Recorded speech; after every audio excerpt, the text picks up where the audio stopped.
All right, welcome to the Arts and Media Think Tank, the Black Arts Matter segment. And today, right now, we're going to be talking about drum corps. Now, a lot of people got into drumming and drum corps when they saw the hit film Drumline. Uh, for decades and decades, drum lines and drum corps at historically black colleges have been nothing short of amazing.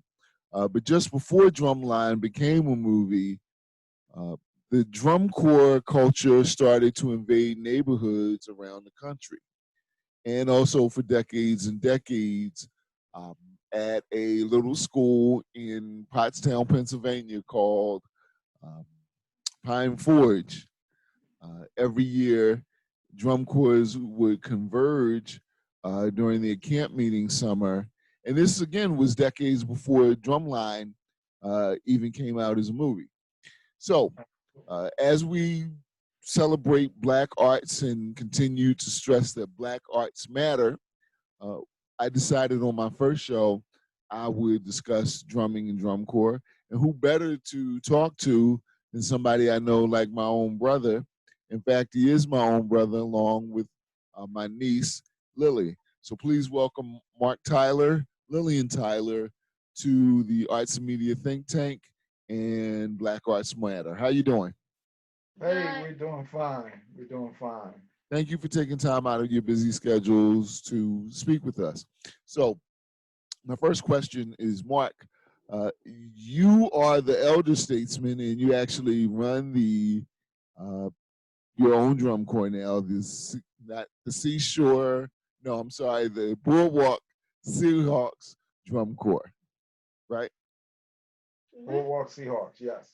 Okay, all right. So, how did you get started into drum corps and the drum corps culture? Well, actually, how I got started into the drum corps culture would have been with the previous drum corps that you were about to mention, the Seashore Bruins drum corps. And even before I was with the Seashore Bruins drum corps, I started with the Seashore Bruins Pathfinder Club. And that goes all the way back to about 1986. We would go to the drum corps competitions and we would do drill. We didn't have a drum corps, so we would just do drill competitions and we would do the actual parade and we would march without the actual drum corps.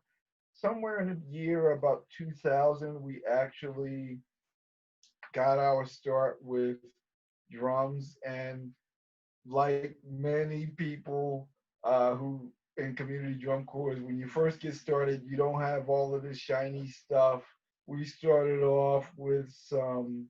Uh, we actually took apart an old donated drum set that, and we took those drums. We painted them.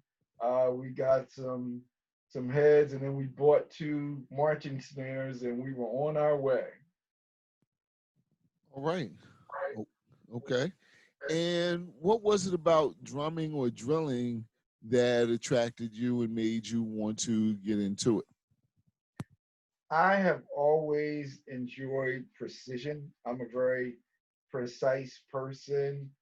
And so if you can drill with precision, if you can drum with precision, uh, to me, that shows your excellence. And I'm into excellence, quite frankly, in everything I do, not just drumming, not just drill. Everything I do, I I look to exude excellence. Okay. All righty. So, what is a typical drum corps practice? Here's the question: how many hours do you generally practice before you're ready for a competition, or when somebody joins? How many times? When somebody joins, how long do they have to practice on a drum before they're ready to play, like in a parade? They, I quite frankly, I have gotten people performance ready in as short a time as 2 weeks. from never having touched a drum to actually being able to play in a parade. But that's if you're musically inclined, as my daughter is saying, and that's if you are completely dedicated and you are willing to put the time in. I can get you ready in as little as 2 weeks. But that comes with a lot of hard work, and that comes with the person putting in time away from the actual practice field. I can get you started, and if you'll put in the time during the off hours as well, by the time we come together again, you'll progress to the point where Okay. you're able to play. And, and how can people get more information about the Boardwalk Seahawks? They can contact me at 609-226-2697, or they can visit our Facebook page, Boardwalk Seahawks Pathfinder Club.